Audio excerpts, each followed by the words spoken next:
નમસ્કાર, હું છું પ્રિયા અને તમે જોઈ રહ્યા છો જનતા કી જાણકારી ન્યૂઝ। નજર કરીએ આજના સમાચાર ઉપર। 79માં સ્વતંત્રતા દિનની ઉજવણીના ભાગરૂપે આજે ઉપલેટા નગરપાલિકા દ્વારા ભવ્ય તિરંગા યાત્રાનું આયોજન કરાયું। રાજકોટ જિલ્લાના ઉપલેટા શહેરમાં ઉપલેટા નગરપાલિકા તેમજ શહેરની વિવિધ શાળાઓ દ્વારા આવનારા 79માં સ્વતંત્ર પર્વ નિમિત્તે એક ભવ્ય તિરંગા યાત્રાનું આયોજન કરવામાં આવ્યું હતું।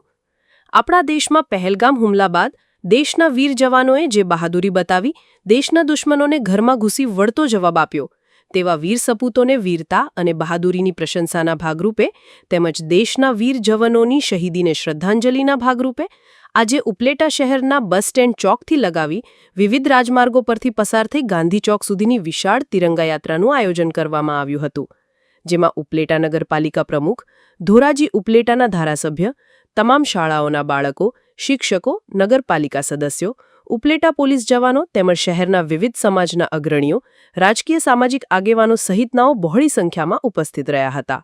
રિપોર્ટર વિપુલ ધામેચા, ઉપલેટા। ભારત માતા કી જય। ઉપલેટા નગરપાલિકા પ્રમુખ વર્ષાબેન ગજેરા।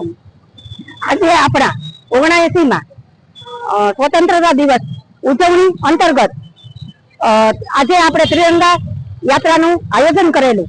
આ આયોજન બસ સ્ટેન્ડ ચોક થી બાવલા ચોક, ભગવતસિંહ ચોક, ત્યાંથી ગાંધી ચોક સુધી કરેલું। આ આયોજનમાં આપણા ધારાસભ્ય શ્રી મહેન્દ્રભાઈ પાડલિયા સાહેબ શ્રી, નગરપાલિકાના પ્રમુખ વર્ષાબેન ગજેરા શ્રી અને મામલતદાર સાહેબ શ્રી, ચીફ ઓફિસર તથા ઉપલેટાના દરેક સંગઠનના ભાઈઓ અને બહેનો ખૂબ મોટી સંખ્યામાં જોડાયેલા હતા।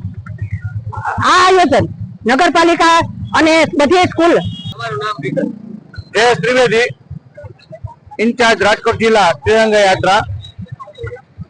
ભારતનું ઓપરેશન સિંદૂર પછી દેશમાં દેશભક્તિનો માહોલ ઉભો થયો છે અને આપણા યશસ્વી અને દીર્ઘદ્રષ્ટા વડાપ્રધાન આદરણીય શ્રી નરેન્દ્રભાઈ મોદી સાહેબ દ્વારા પાકિસ્તાનમાં જે હુમલાખોરો ત્રાસવાદીઓ હતા તેને ઘરમાં ઘૂસીને એક એકને ગોતીને મારવામાં આવ્યા છે, ત્યારે તેના વિજયના ભાગરૂપે ભારતમાં આજે ત્રિરંગા યાત્રાનું આયોજન કર્યું છે।